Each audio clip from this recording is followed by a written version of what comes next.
മനസ്സിനെ ഞെക്കുന്ന ഒരു കാര്യം അവതരിപ്പിക്കാനാണ് ഞാൻ ഇവിടെ വന്നത്. ഞെട്ടരുത്. അപ്പൊ തുടങ്ങാം. നമുക്ക് കനാലിലെ വെള്ളത്തിരുന്ന് ബിരിയാണി കഴിക്കാണ്. അയ്യോ പച്ചമാങ്ങ മേടിച്ചോ? ഇല്ല, മേടിച്ചില്ല. അടിച്ചു പൊളിക്കാൻ പറ്റുന്നിടത്തോളം അടിച്ചു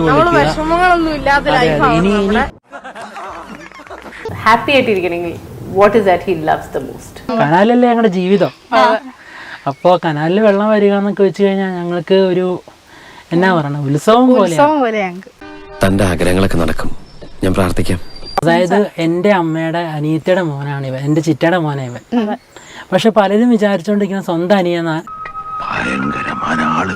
വെറും ഭയങ്കരനല്ല, ഭയങ്കരമായ ആള്. കനാലിൽ വന്ന് കുളിക്കണം എന്നൊക്കെ ആൾക്കാർ പറയാറുണ്ടോ? വീഡിയോസ് ഒക്കെ കണ്ടിട്ട് നിങ്ങളുടെ ജീവിതം കണ്ടിട്ട് കൊതിയാവുന്നൊക്കെ പറയാം. പലരും പറയാറുണ്ട്, കമന്റ് പറയാറുണ്ട്.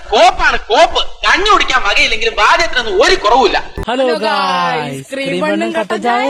അപ്പൊ നമ്മളിത് ക്രീം കട്ടൻ ചായയാണ് കഴിക്കുന്നത്. ക്രീം ബണ്ണെന്ന് വെച്ചാൽ എനിക്ക് ഒത്തിരി ഇഷ്ടമാണ് കഴിക്കും. എന്നെ അത് പറഞ്ഞിട്ടാണ് പലരും കളിയാക്കുന്നത്. പതിവില്ലാതെ ഇന്ന് രണ്ടുപേരും വലിയ സന്തോഷത്തിലാണല്ലോ. എന്നാ പറ്റി? വിഷമങ്ങളും ദുഃഖങ്ങളും വെച്ചോണ്ട് നമുക്ക് ഒന്നും നടക്കൂല. വിഷമങ്ങളും ദുഃഖങ്ങളെല്ലാം കനാലിലെ വെള്ളത്തിൽ ഒഴുക്കി വിടും. ഈ നൂറ്റാണ്ടിനെ വലിച്ചഴച്ച് മനുസ്മൃതിയുടെ കാലത്തേക്ക് കൊണ്ടുപോകരുത്, തെറ്റാണ്. പണ്ട് ഉപ്പുവാഗ് എന്ന പോലെ അതേ ലൊക്കേഷനില്, അതേ സ്ഥലത്ത്, അതേ വേഷത്തില് ഇരുന്ന് ഞങ്ങളിത് ബോണ്ട ഇത് സിനിമയല്ല, പച്ചയായ ജീവിതമാണ്. മന്തിയാണ് കൊണ്ടുവന്നേക്കുന്നത്. ആദ്യമായിട്ട് ഞങ്ങൾ കഴിക്കുന്ന ആദ്യമായിട്ടാണ് ഞങ്ങൾ കഴിക്കണത്. മന്തി ആദ്യമായിട്ടാണോ കഴിക്കണേ? ഞങ്ങൾ ആദ്യമായിട്ടാണ് മന്തി. കേട്ടോ. ഇത് തിയേറ്ററും പോയിട്ടില്ല.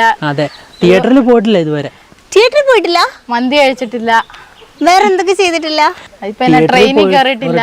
എവിടെ ചെന്നാലും ഒരു വക ആൾക്കാര് എന്തൊക്കെ അറിയണ്ടത്. വീടില്ലല്ലോ എന്ന് ഓർത്ത് വിഷമിച്ചിരിക്കണേ എന്തിനാ? വിഷമിച്ചോണ്ടിരിക്കാനല്ലേ പറ്റുള്ളൂ. അതത്ര നിസ്സാരമായി കാണുമൊന്നും വേണ്ട. നമ്മളെ കനാലൊക്കെ തൊഴിലുറപ്പുകാർ ഇന്നലെ വന്ന് ക്ലീനാക്കി. അത് എന്തിനാണെന്ന് അറിയാമോ? നമ്മുടെ കനാലില് വെള്ളം വരാനുള്ള സമയമായി. സത്യം പറഞ്ഞ് ഇനിയാണ് ഞങ്ങളുടെ നീരാട്ട്. അപ്പൊ നമ്മള് കനാലിലേക്ക് ഇറങ്ങുകയാണ്. ഇന്ന് കനാലിൽ നിറച്ച് വെള്ളം. എന്നാ ഞങ്ങൾ അങ്ങ് ഇറങ്ങട്ടെ. ആയിക്കോട്ടെ, സന്തോഷായി. ഞാൻ പോകുന്നു. Bye bye.